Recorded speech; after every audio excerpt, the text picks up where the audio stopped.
Mongols are gone. For Japan, it's now time to grieve and rebuild.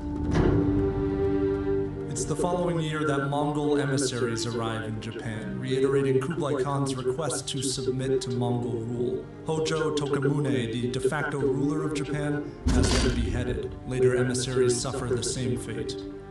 Tokimune knows the Mongols won't forget this. He constructs 12 miles of high stone walls on the coast of Japan. Another vital part of Japanese defense is prayer. The emperor, still an important religious figure in Japan, orders shrines to pray for peace and curse the Mongols.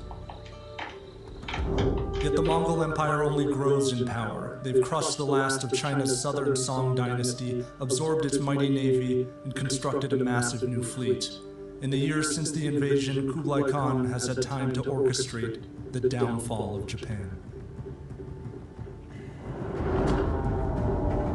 In 1281, a Mongol fleet arrives on Tsushima. Defending samurai are crushed, villagers run to the mountains, but the Mongols follow the cries of fleeing children and hunt them down. They again occupy Iki and attack the mainland. But this time, the guarded coastal walls prevent the Mongols from establishing a position on land. The Mongol fleet is forced to float ominously in the bay, planning island raids. The samurai sense vulnerability. They take sandbars and small boats out to the Mongol ships, clamber aboard, and fight.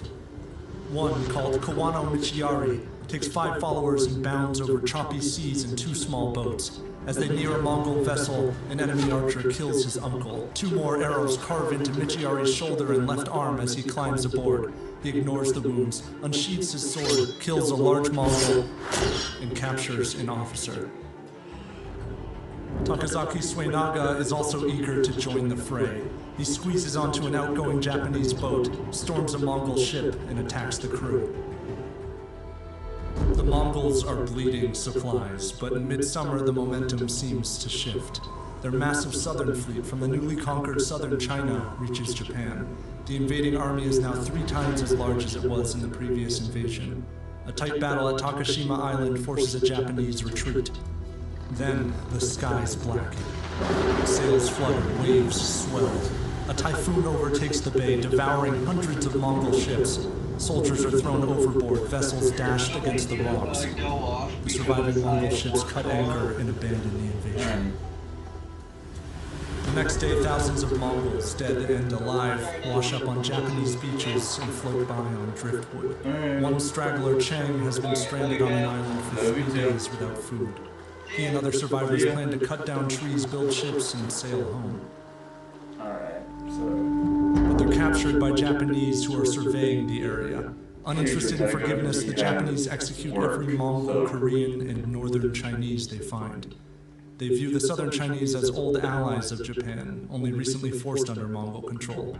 They spared the lives of the newly submitted, saying that they were people of the Tang dynasty and made them slaves instead. I, Chang, was one of them. The invasion is over. Takazaki Suenaga, now in his mid-30s, will have his exploits documented in scrolls and will present testimonies and Mongol heads to receive rewards from the government. Samurai like Kawano Michiari will be honored as heroes. Kublai Khan and the Mongol Empire had famously laid claim to the entire universe, yet for the final time they've tried and failed to claim Japan.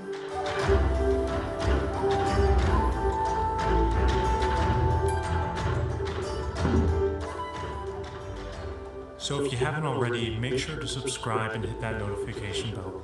And maybe even consider making a donation to our Patreon account. Thanks.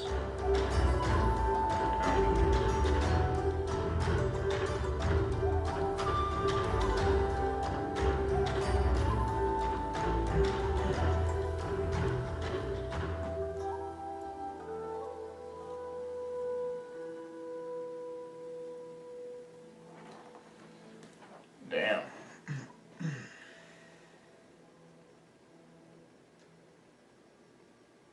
Alright. Trapping.